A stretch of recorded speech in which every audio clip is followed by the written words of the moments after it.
What is going on, everyone, and welcome back to the channel. I hope you're all doing well. Now today I'm delighted to say that I'm back with a couple of Entitled Parents stories, back with a normal video. If you haven't seen my video from a couple of days ago, guys, long story short, well, watch it, it's on screen now, but long story short, I have COVID at the moment, so for that reason there wasn't a video yesterday. I felt pretty terrible, and the day before I felt pretty terrible. If you go back and watch that video, you'll see I don't look too good in it, but today I'm feeling a bit better, still feverish, still not amazing, but I feel well enough to make a video, so that's what we're going to do. Two fantastic stories for you. Let's get into them. I hope I don't die in the meantime.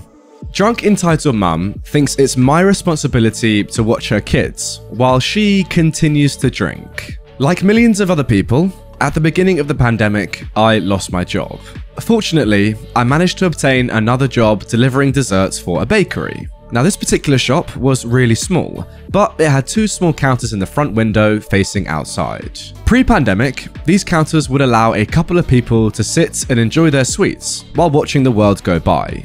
During the pandemic, our city allowed no indoor dining, so we could have customers come in and order, but they had to leave the shop to eat elsewhere. Additionally, last fall, the city shut down the streets in front of the shop to allow the numerous restaurants on the street room for outdoor dining. On slow days, I would use one of the counters to set up my laptop to try and find another job, and also people watch. One particularly slow Saturday afternoon, I noticed two kids, probably 4 and 6, running amok. These kids were annoying diners and just creating a nuisance, including pulling down some promotional material we had out front. I finally located their mother, the entitled mum of this story, who was sitting halfway down the block with someone else with several bottles of wine on the table. Finally, I had a delivery just as the very visibly intoxicated entitled mum comes into the shop with her two kids. I hop on my bike and take off. About 10 minutes later, I come back and immediately see these two kids are at the counter, and it's a complete disaster.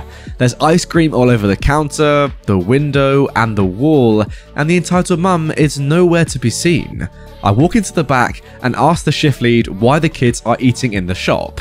He doesn't even bother to look up from his phone and shrugs his shoulders. At this point, I'm irritated because these kids are destroying the front of the shop and I'm gonna have to clean it up.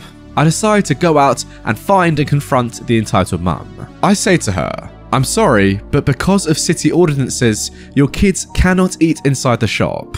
"Where are they supposed to eat then?" the entitled mum slurs back. She's literally sitting at a foretop with two empty chairs. "Well, they can eat anywhere other than inside the shop."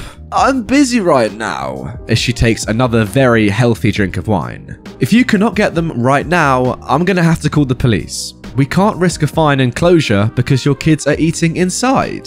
"Oh, F you." At this point, I start walking back to the shop. The entitled mum must have realized that this could end very badly for her if she doesn't get her kids, and stumbles after me. At this point, all she needs to do is go into the shop, tell the kids to grab their ice cream sandwiches, and leave. Or just leave the ice cream sandwiches for me to clean up. But no, she takes it to the next level. She walks in and grabs the first kid's ice cream sandwich and loudly slurs, "That butthole is making me throw away your ice cream." She then proceeds to slowly walk the 10 feet across the shop to the trash can while just glaring at me. All the while, the kid pleading with her not to throw his ice cream away. The first ice cream sandwich goes into the trash can. She then slowly walks back over to the second child, grabs his ice cream, and proceeds to again keep glaring at me while she walks back to the trash can and throws it away. By now, both kids are absolutely hysterical. A potential customer walks in, sees what is happening, and promptly leaves. In one last act of defiance, the entitled mum grabs the napkin holder, throws it on the ground, and drunkenly screams at me, "F you, I'll get you fired." Finally, she was gone. I walked into the back to see the shift lead still firmly planted on his butt, looking at his phone. I grabbed the cleaning supplies to start cleaning up the store. Now, I've not worked in the restaurant or hospitality industry since I was in college in the late 90s, and I never remember putting up with rubbish like this back then. Honestly guys, the idea of a woman being out in a public place, just getting absolutely obliterated on alcohol, and then being, in charge, responsible of her kids at the same time is disgusting. It doesn't even matter if she's entitled or not, like, just that idea is ridiculous, and realistically, no sane person or no good parent would ever do that. I mean, you're endangering your children so much by putting yourself in that position. It's so stupid. Honestly, I know it's pretty deep, but if I was in that situation and you see this woman just downing wine in her kids, just as you said, running amok, call the police. It's not your problem. I know it's like you probably don't want to do it and it seems a little bit harsh, but call the police, because honestly, these children are in danger with their mum just getting smashed on wine, not even looking after them. Now moving on to our second story of today's episode, entitled Aunt Nearly Ruins Free Vacation. Little disclaimer guys, this story happens before the pandemic. I love Ireland. My grandmother told me stories and inspired a pride and love for my heritage, and taught me how to properly represent myself. Now, I'm not Irish, but my ancestors were. Years ago, I started studying Gaelic, the Irish language. Now, I'm still very novice at speaking and understanding it, but I do enjoy trying to learn, and I like hearing it spoken. I was starting to think about another trip when one of my cousins contacted me. We never had much contact because we grew up so far apart, but I liked him well enough. He'd started learning Irish and was interested in having someone to practice with. So we did. We helped each other and learned together. It's a difficult language and, like I said, still very novice. Well, I was planning a trip to Ireland. I've been a few times, but this time I wanted to stay in the Gaeltacht, the regions of Ireland where Gaelic, Irish, is primarily spoken instead of English. The people there do speak English, but as a second language. I thought my cousin would enjoy a trip as well. I spoke with my uncle and we made a deal. Since my cousin was in his first year of college, I told him if he finished his freshman year with at least a 3.5 GPA, I would pay for him to go with me.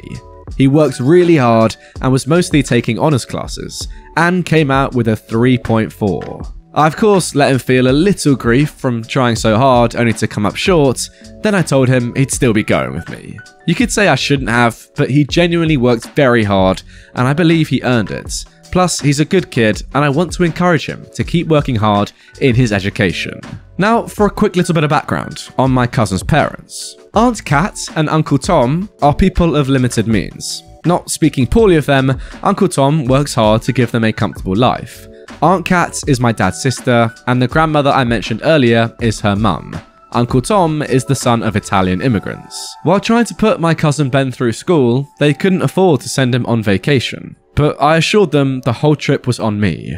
I actually was splurging a bit, because I wanted it to be an awesome experience for my cousin. I got business class seats for the flights, and booked 2 rooms at a really nice bed and breakfast. I was excited, but my cousin was so pumped he was shaking. Then Uncle Tom calls me and asks if there was any chance I could include him and Aunt Kat on the trip. He understood it was a huge thing to ask and stressed that it was no pressure. I thought about it a bit and decided I would bring them along. My grandmother would have praised the generosity. I told them that since it was so close to the trip, I could only get them economy seats, and he said it was fine. I also managed to book another room at the B&B. I also stressed that the purpose of this trip was for cousin Ben and I to interact with native Irish speakers, but there would be time for some sightseeing. We could also visit the town our ancestors came from in County Mayo. This is where I learned what a Karen my Aunt Kat is. It started at the airport. I'd managed to upgrade their tickets to Economy Plus, which on an international flight is not too bad. But my aunt was saying that my cousin and I should sit there while the grown-ups get the nice seats. I was 30 at the time and my cousin was 19. My uncle looked embarrassed. My aunt told cousin Ben to give her his ticket, and he almost did. I had to nip this in the bud. I paid for all these seats, so I will determine who sits where. Those are still nice seats. Enjoy your flight. Yeah, I mean, Economy Plus on an international flight, I've done it before. It's very nice. A big upgrade on economy, that is for sure. Aunt Kat then said, "Oh, so since you paid for everything, you think you're in charge?" Yes, and if you don't like it, you can go home. She huffed, but stayed silent. Uncle Tom gave me a wink, and cousin Ben apologized for his mum's behavior. At one point, he quietly said to himself, She always does this. Great. We arrive in Ireland and took a cab to our bed and breakfast. The first 2 days were great. Cousin Ben and I went out and tried to awkwardly converse with the locals, who were as gracious as you could wish for and helped us a lot. We mostly did stuff separately from my aunt and uncle, which was fine. But I noticed my aunt was getting a little edgy, and on our 4th morning at breakfast, she snapped. One of the girls working at the bed and breakfast brought them their breakfast and apparently greeted them in Gaelic, like she did every morning. That was the point where everyone there began to hear, "Does anyone in this freaking place speak English? Jesus Christ, it's like being in a foreign country. My grandmother lived her whole life here. She can speak English. Why can't you?" Before I could appreciate that my aunt had actually said it's like being in a foreign country, I was out the door and running across the yard. I apologized to the poor girl and gave her a €50 note, then went to talk to my aunt. "Do you not understand what I told you about this part of Ireland? I thought I explained that Irish Gaelic is the primary language spoken here. Most people will start interactions in Irish, and it's a big part of the B&B's business too." She just sat in her room looking huffy, and Uncle Tom told me he'd handle it. He'd fallen in love with Ireland and had been thoroughly enjoying the trip, so I let him deal with it. Then I went to talk to the landlady to ensure we wouldn't be thrown out. Now, she of course didn't tolerate mistreatment of her staff, but she said if it did happen again, they would have to leave. That day, I had rented a car and would be driving out to where my ancestors originally lived near Castlebar. I invited my aunt and uncle, but my aunt just stayed in the room, so the 3 of us went out without her. It was an emotional thing visiting that little village, and I can't describe it, but my cousin and I both felt like we could feel the spirits of our ancestors there. I know it's corny, but it was powerful. We found the graves of some of them as well. Now, my uncle was mostly silent and respectfully let us experience it. Later, he told us about his parents leaving Italy. The rest of the trip was pretty quiet, but Aunt Kat never left the room or spoke to anyone there, although she did charge a pretty expensive lunch to the room on my card through a local high-class restaurant. Uncle Tom offered to pay me back for it, but I refused. We flew back, and the whole flight, my cousin was going on and on about how amazing it was. It was clear that he'd found a new love for international travel. So I told him if he keeps his grades up, maybe we could go again the next summer. Alright, and there we go. Yeah, hopefully you guys can go on more fun trips abroad, not just to Ireland, but to other places as well. Clearly you've sparked some love for traveling there from your cousin Ben. But yeah, maybe next time don't include, well, at least not both parents. Tom can come. He seems like a good bloke, but Aunt Kat, nah. If she's just gonna go to another country, well, I mean, country, she said she didn't even realize it was a foreign country. Incredible scenes. But if she's gonna go and just sit in her room and, just be horrible and miserable the whole time, no point in her going anywhere. But yeah, instantly when she said, okay, because we're adults, because we're the older ones, we get to sit in the business class seats, despite her getting a free vacation. From that point on, it was going to be pretty obvious that, yeah, this was not going to be a smooth sailing trip with her. That is for sure. Anyway, guys, that is going to do it for this episode of r/Entitled Parents. Hope you have enjoyed it. It's good to be back. Not going to lie, you can still probably see I'm still sweating. I don't feel that great. But at least I feel well enough to record, unlike yesterday. We'll see what the next days, bring in terms of COVID. Like, if I start feeling much worse again, then I'll be honest, I'm probably not going to be able to record. But follow me on Twitter and Discord and Instagram. Those are the best places to keep up with me and see if I'm recording for the day. Those are all linked down below, guys. So, yeah, hopefully I'll feel good. And hopefully you have a good day as well. I'll see you all tomorrow, I hope, with a brand new video.